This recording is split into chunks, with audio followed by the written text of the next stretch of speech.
the last few weeks of Matthew's Gospel has just been noise.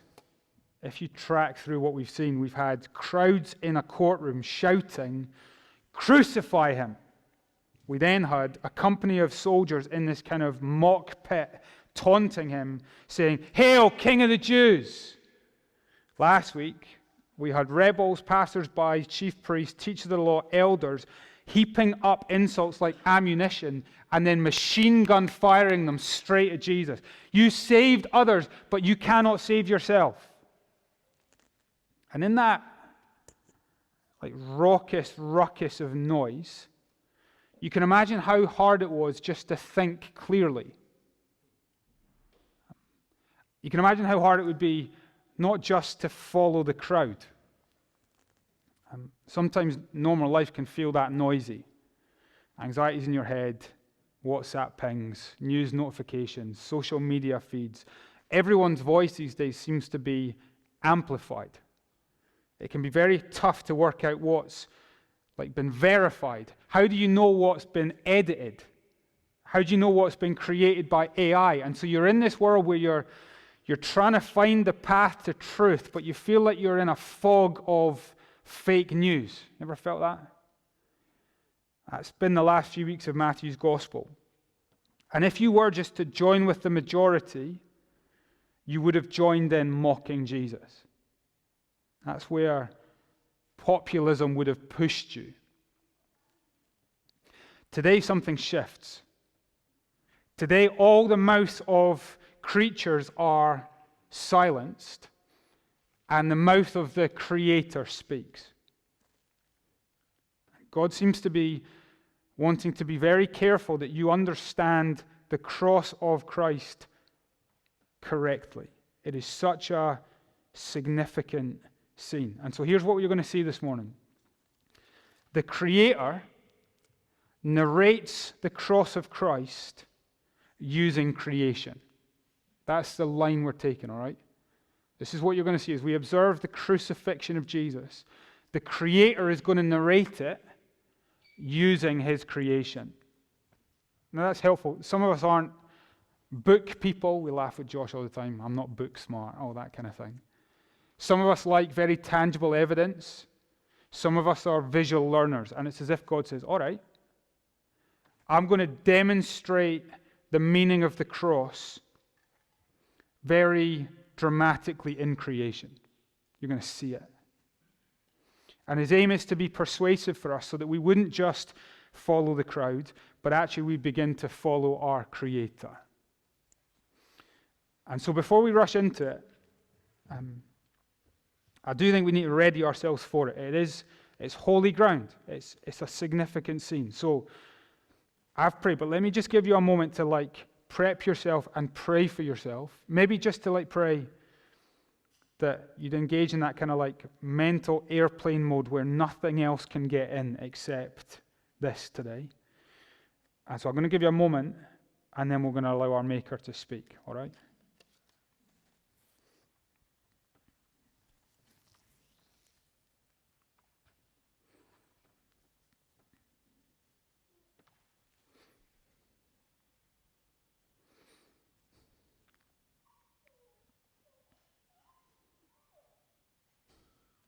All right, let's listen to how the Creator uses creation to communicate. Matthew chapter 27, verse 45.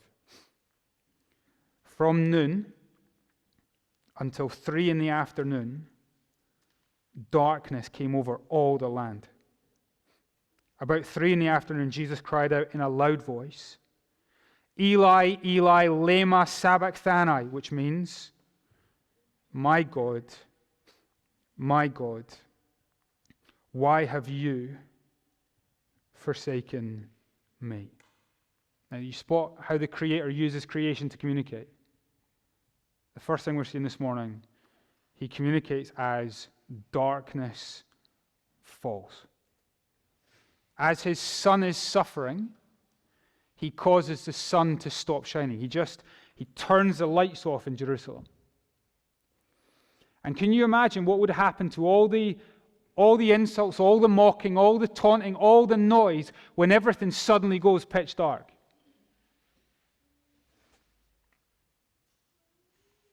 noise becomes nothing. The Creator's communicating. And this blackout communication is actually a template that the Creator has used before.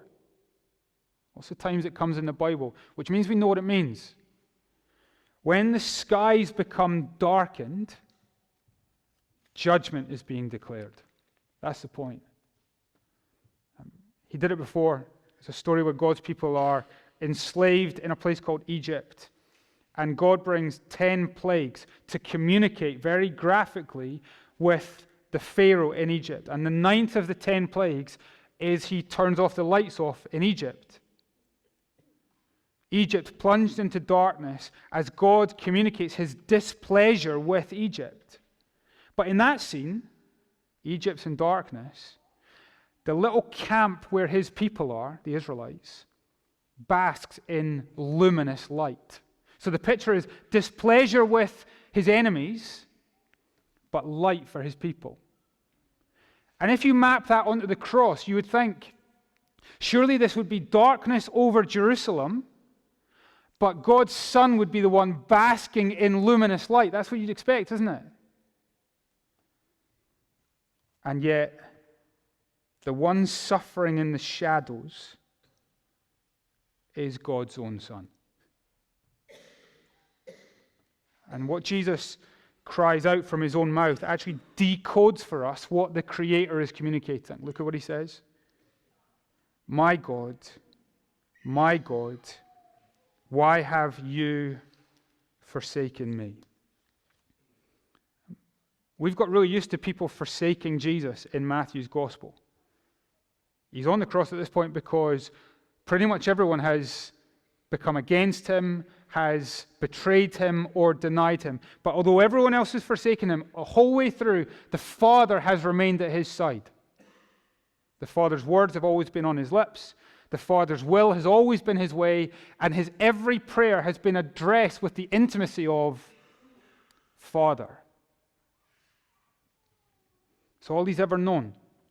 His whole existence from eternity to this moment, incessant intimacy between Father and Son.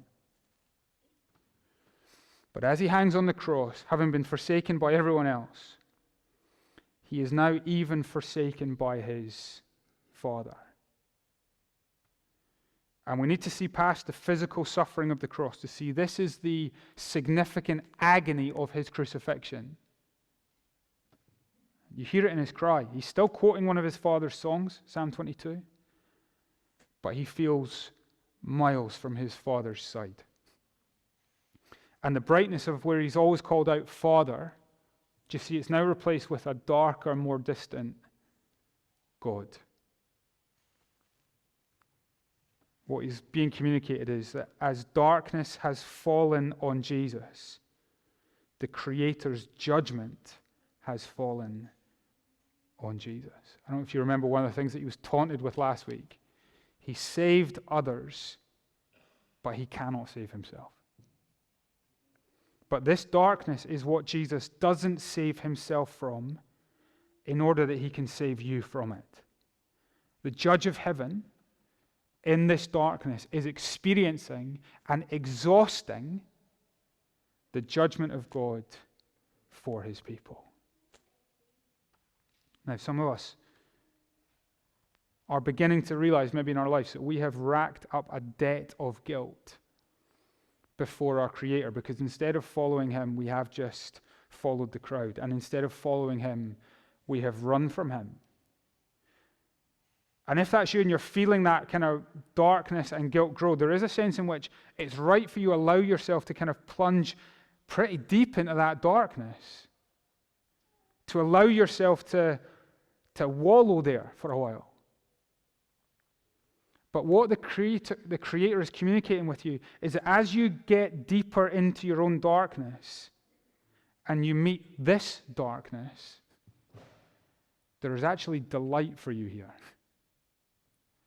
Because he enters into darkness to save you from it.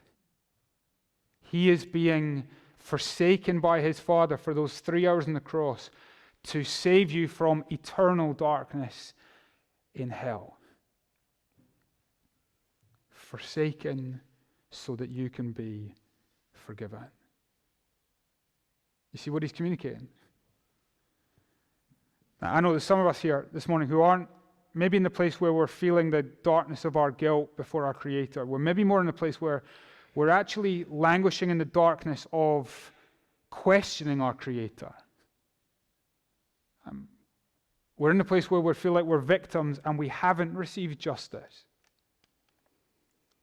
The Creator is communicating to you too that in this darkness, he's telling you that his justice is real and it can be relied upon.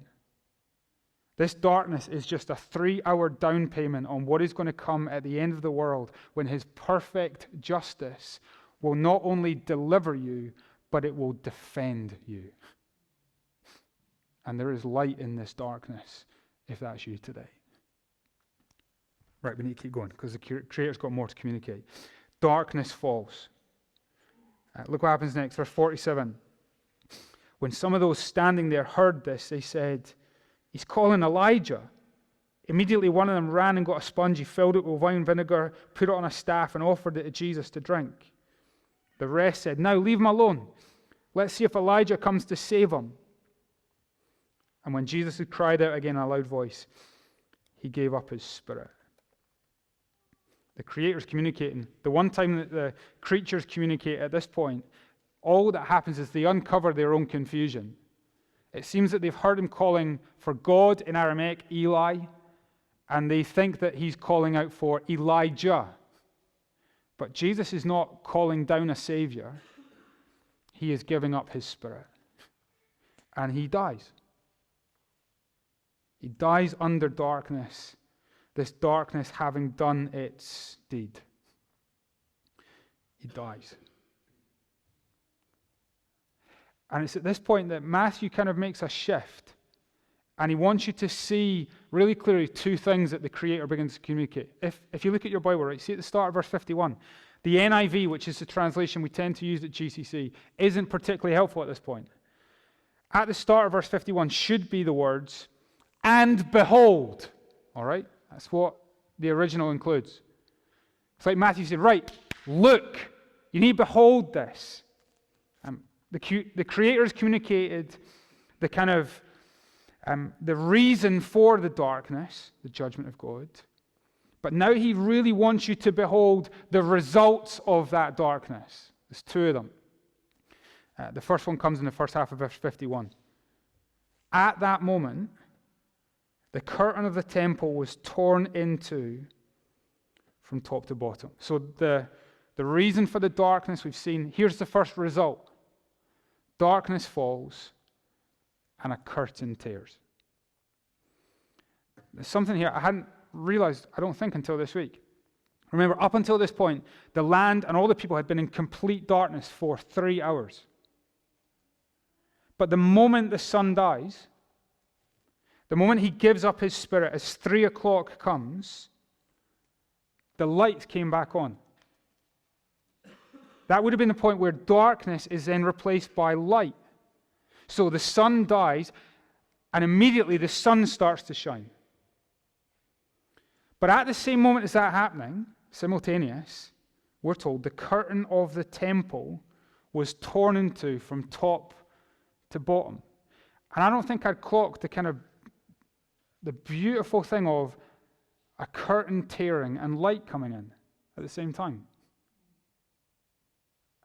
It's a beautiful thing, isn't it? Like some of you have got teenage boys or slightly older teenage boys. You walk into like a bedroom of a teenage boy that's just been like stewing in dank darkness. It smells horrific. Not looking at anybody in particular. But the beautiful moment where you just throw open the curtains and light chases the darkness away. That's the image. The curtain tears top to bottom. At the same moment, the light runs to the ends of Jerusalem. That's what's happening. Here, the life of Jesus laid down becomes the light of God pouring to the ends of Jerusalem. He wants you to see his death in darkness is what brings light. Now, this curtain that opens, it's torn, isn't any old curtain. It's a temple curtain. There's a great kids' book that is probably in the library that's got the repeated line. It's a reminder that this curtain, too, is one of the ways that the Creator communicated in a very concrete way. And the repeated line in this kids' book explaining this temple curtain is, because of your sin, you can't come in. Because of your sin, you can't come in. Because of your sin, you can't come in. That's the point of the curtain. God is behind the curtain in glorious light. We're all outside stewing in the dank darkness of our guilt. But the moment Jesus dies, he gives up his spirit. The Creator communicates, curtain torn top to bottom. Why? Because the communication is heaven is opening heaven. Jesus' death tears the curtain. Because he was forsaken by his Father, you now have intimate access to the Father. The curtain's open. And the glory of God pours out of his house, chasing away every nook and cranny of darkness. This is what was kind of fresh for me this week. I think I'd always thought curtain tearing meant we can come in. I don't think it's that so much. I think it's curtain tears, God pours out. That's the image. He runs to us. His light invades and empowers our lives. That's the point, isn't it? And it's an important application. One of the reasons we can come to Jesus in the first place is just we want to escape the judge. Fear of hell. And that's important, but you mustn't then lose the why of that. It's not just about escaping the judge, it's about embracing the Father. And he runs from behind his curtain to find you and to fill your world with light. Which means, if you're here today, lost in all the noise of this world, searching for meaning, searching for purpose, searching for satisfaction, searching for life, there is something important for you to behold here. The journey to all of these destinations is in the death of Jesus. You don't need to go to a temple. You don't need to offer sacrifices. You don't need to achieve anything. You don't need to go through anyone else. You just need Jesus. And the Creator's communicating in this falling darkness. The temple curtain has torn so that the light of life pours out to you, and the light of life is that you can know and live with God. It's a beautiful thing. Darkness falls, curtain tears. But there's one more thing he's communicating. He wants you to behold. Look at verse 51. Darkness falls, curtain tearing. Third one, tombs breaking. Verse 51.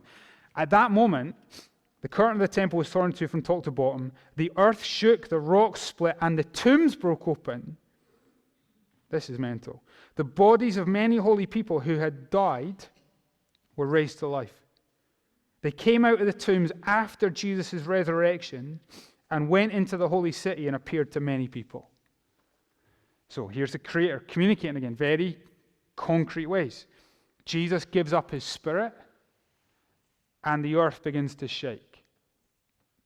And Matthew Duffy wants us to put these two things together, right? So in the original language, the language for the curtain tearing is the same language that he uses for the rocks splitting. Curtain tears, the rocks tear. He wants you to put these two things together. It's not just that Jesus' death tears a curtain down and fills the land with light. It's that he tears tombs open and he fills the land with the living. He's a tomb breaker. And Matthew wants us to see, it does seem that these people came out when Jesus rose from the dead. That's the when. But he records it now because he wants you to understand that Jesus' death is the why. They came to life because he came to die. His body dying was what meant their bodies rising. He's communicating with you. And I think it's worth just noticing for a moment, like, How bananas would it have been to be there? If you transplant GCC into first century Jerusalem, and you imagine waking up on that Sunday morning, an early doors, someone banging at your door to get in, and you get up, wipe the sleep out your eyes, stub your toe on the bedside table, go down the stairs, you get to your front door, and you open it. Can you imagine if Joanna Connor was standing there? Joanna was one of our first members, one of our first baptisms, Pauline's mum. She passed away February 2023. But can you imagine waking up on a Sunday morning, going to the door, and it's Joanna? And you'd be like,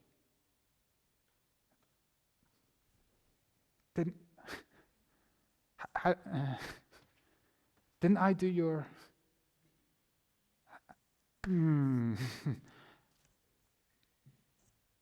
What would you say? She'd need to be the one who speaks first, I think. Hopefully in English. She'd probably speak in Gaelic. But she'd just say, when he died, I rose. His dying has meant my rising. And we'd be standing there gawping. And she'd probably say something like, not going to get the kettle on. But it must have been mental, wasn't it? But how faith fueling would that have been? You could go and see the tombs open. You could see people who had been decaying and putrefying for years, now living, breathing people. The whole point is, as mind-boggling as it might be, you are beholding that Jesus' death is tomb-breaking. He's communicating that in the death of Jesus, he is going to liberate creation. I think we can undersell this. And Jesus just becomes the route to a feeling of wholeness, or a sense of the warm and fuzzies, or having some hope of life after death. That's not it. Jesus has come to raise bodies. Jesus has come to reverse the curse. He's come to redeem the whole creation. He's come to take resurrected holy people to his renewed holy city. And if you'd been there, Jerusalem 2,000 years ago, that hope would have been so real that you could have hugged it. It's beautiful, isn't it? And I know that grief is still and currently breaking some of us. And so what a courage-giving thing to know that Jesus' death breaks grief. So darkness falls, the results being, behold, curtain tears, tombs break. Now, we need to detect what Matthew does next, because it's really important. Having shown you what to behold, he then shows you how two groups of people respond. We're going to do this really quickly. Look at verse 54. Verse 54, when the centurion and those with him were guarding Jesus saw the earthquake and all that had happened. So Matthew said, verse 51, and behold, he now shows you someone who's beheld it. The same thing happens in verse 55. Many women there were watching from a distance, so they beheld it. And Matthew wants us to see these two groups of people, the centurion and the soldiers and the women, that when you behold these things, he wants you to become some things. Have a look at the centurion and those with him. Verse 54. When the centurion and those with him were guarding Jesus saw the earthquake and all that had happened, they were terrified and exclaimed, surely he was the Son of God. So when the centurion beheld these things, what did he become? He became sure of who Jesus was. And the scale of what he'd seen and felt made him scared, but it made him sure. Chris takes the mickey out of me for these kind of cheesy lines, but it is the sense in which you go, he was terrified, but that's what made it verified. I like that one. But it's like the level of the communicator's the Creator's communication is raising the level of Jesus' identity beyond just another man who died on the cross to be the authoritative Son of God. And Matthew's saying they beheld it and they became believers. And I think he records them here to go, all right, what about you? Who do you believe Jesus truly is? Have you done that movement from just beholding him to believing that he is who he said he is? That he suffered the darkness for you. He tore the curtain for you. He broke tombs for you. He wants you to be a believer. Behold it, but then say, truly this person, this man, he's the Son of God. But he doesn't just want you to be a believer. He wants you to be a follower. Look at the woman in verse 55. Many women were there watching from a distance. They followed Jesus from Galilee to care for his needs. Among them were Mary Magdalene, Mary the mother of James and Joseph, and the mother of Zebedee's sons. And we've been thinking, right, the Creator's communicated in really concrete ways. And I think what he's telling us here is that these women had responded to Jesus in very concrete ways. They'd followed him all the way from South Galilee on the long journey up to Jerusalem. And all the way in that journey, they had cared for Jesus' needs. They've now watched him and seen everything he endured on the cross and everything he's achieved on the cross. And I reckon one of the reasons Matthew tells us about the women is he knows that they were there, but he wasn't. Do you remember? He was one of the disciples, and they had all fled. These women had followed. Maybe these women were the ones who told Matthew everything that they'd beheld so that he could write it down. But there's no doubt that their following kind of revealed his failure. But they became part of the concrete communication of the Creator, didn't they? They saw it, they followed him, and then they told others. And I think Matthew writes about the women because he's asking you, will you follow Jesus? It's not just a vague, I believe who he is. It's a concrete, I'll follow him. Wherever he leads me.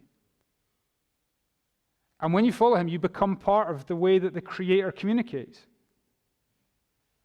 People in Gracemount will likely never see the sky darkened by God, a temple curtain torn by God, or tombs broken by God.